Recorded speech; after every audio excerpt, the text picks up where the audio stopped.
कि इस भ्रम में मत रहो कि तुमको लोगों ने वोट दे दिया, तो जिन मुद्दों के ऊपर तुमको वोट दिया है तुम उन मुद्दों पे काम ना करके दिन रात हिंदू मुसलमान करके समाज में नफरत फैलाओगे और तुमको कोई बोलने वाला नहीं है, तो हम डट करके खड़ा हैं, हम बोलेंगे।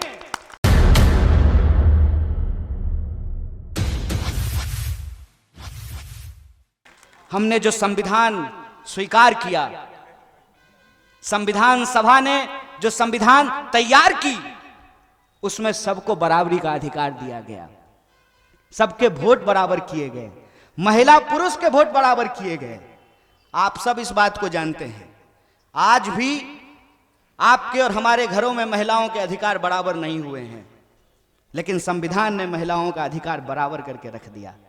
ऐसा नहीं है कि मेरा वोट एक है और मेरी माता जी का वोट आधा है, उनका वोट भी एक है। ऐसा नहीं है कि मेरे भैया का वोट एक है और मेरी दीदी का वोट आधा है, ऐसा नहीं है। तो मैं कह रहा था कि चापलूसी से पद मिलता है, संघर्ष से अधिकार मिलता है। किसी भी सूरत में हमको संघर्ष नहीं भूलना है। और ये जो आज हमको मिला है, ये हमको लोगों की कुर्बानियों के बदौलत मिला है। जब मैं स्कूल में पढ़ता था तो एक कहानी पढ़ा करता था, परोपकारी वृक्ष। परोपकारी वृक्ष की कहानी यह है कि एक बहुत ही बुजुर्ग इंसान एक आम का पेड़ लगा रहा था।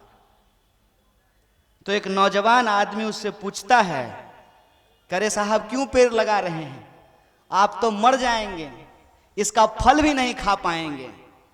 तो उस बुजुर्ग इंसान ने उस नौजवान को जवाब दिया, बेटा मेरे बाप दादों ने जो पेड़ लगाए थे उसका फल मैं खाया, मैं ये पेड़ अपनी आने वाली पीढ़ी के लिए लगा रहा हूं। सवाल जब हम उठा रहे हैं कि आजादी के आंदोलन में जिन लोगों ने हिस्सा लिया, जिस विरासत को बचाने की कोशिश की गई, जिन अधिकारों को सुरक्षित किया गया, उस अधिकारों को बचाना इसलिए जरूरी है कि उसका फायदा जो हमको मिला है, हमारी आने वाली पीढ़ी का यह हक है कि उससे ज्यादा फायदा उसको मिले, और वो फायदा उनको मिले, वो फायदा हम उनके लिए सुनिश्चित कर सकें। ये जिम्मेवारी आज हमारे कंधे पे है।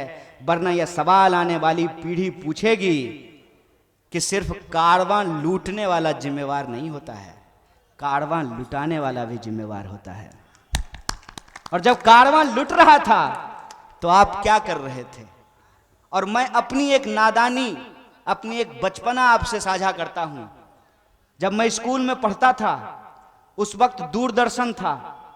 पूरे गांव में गिनती के, पूरे मोहल्ले में 2 टीवी हुआ करते थे, और उस टीवी पे दोपहर को 2:30-3 बजे एक सीरियल आया करता था। उस सीरियल का नाम था युग, जिसके टाइटल सॉन्ग में कहता था, युग बदला बदला हिंदुस्तान। जब वो सीरियल में देखता था, एक दिन बड़े भोलेपन से मैंने अपनी दादी को पूछा कि दादी, जब गांधी जी देश के लिए लड़ रहे थे तो दादाजी क्या कर रहे थे? और वो आज तक याद है, वो सवाल मुझे आज तक याद है। और मैं उस सवाल को याद करके ये सोचता हूं कि कल को आपकी नस्लें भी पूछेगी कि जब देश लुट रहा था तो हमारे घर वाले क्या कर रहे थे। आपको यह तय करना है, जिनको देश बेचना है वो भाजपा के साथ जाएं, और जिनको देश बचाना है उनको कांग्रेस के साथ आना पड़ेगा। और मैं एक राजनीतिक पार्टी के तौर पे यह आह्वान नहीं कर रहा हूं। आजादी का आंदोलन जिस पार्टी ने लीड किया है, आजादी के आंदोलन की जो विरासत है, उस विरासत के आधार पे जो संविधान की रचना हुई है, और उस मंत्रिमंडल की खासियत देखिए। पंडित जवाहरलाल नेहरू देश के पहले प्रधानमंत्री हैं।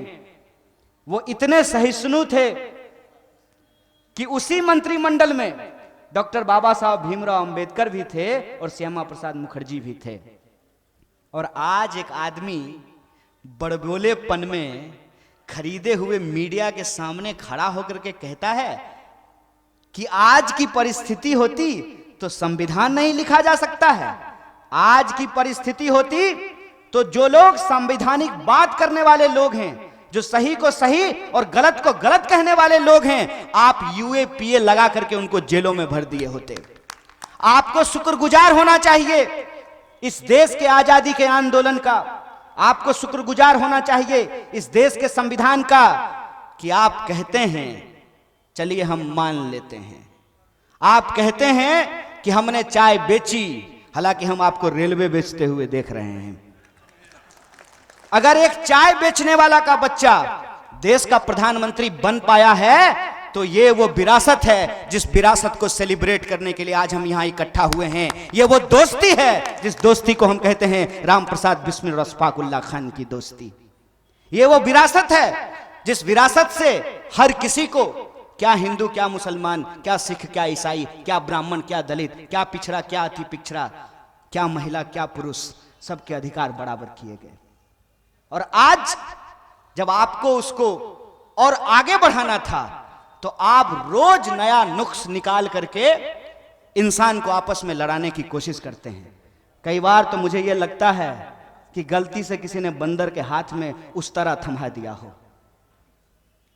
और वो उस तरह से कभी खुद का गाल काटेगा, सामने जो पड़ेगा उसका गाल काटेगा।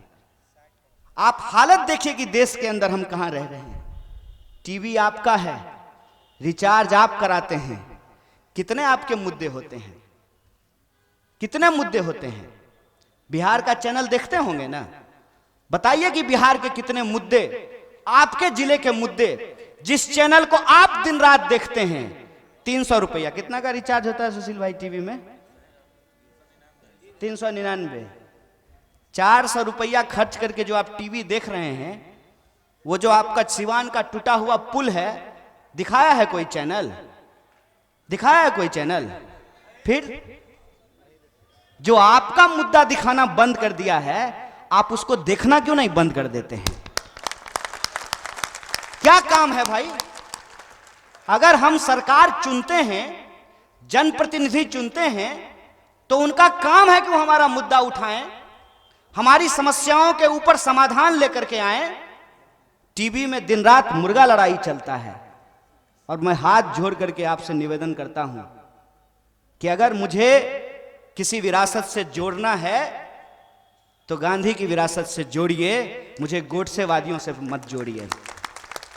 मैं अपना नाम किसी भी ऐसे व्यक्ति के साथ लेना पसंद नहीं करूंगा जिसका काम है दिन रात नफरत फैलाना।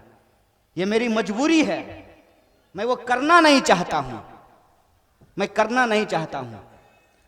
मैं नहीं चाहता हूं कि कीचड़ में उतर करके कीचड़ से कीचड़ को साफ करने की कोशिश की जाए। कीचड़ से कीचड़ साफ नहीं हो सकता है, यह इंसानियत नहीं है। आपको कुत्ता काट लेता है तो आप पलट के कुत्ता थोड़ी काट लेते हैं।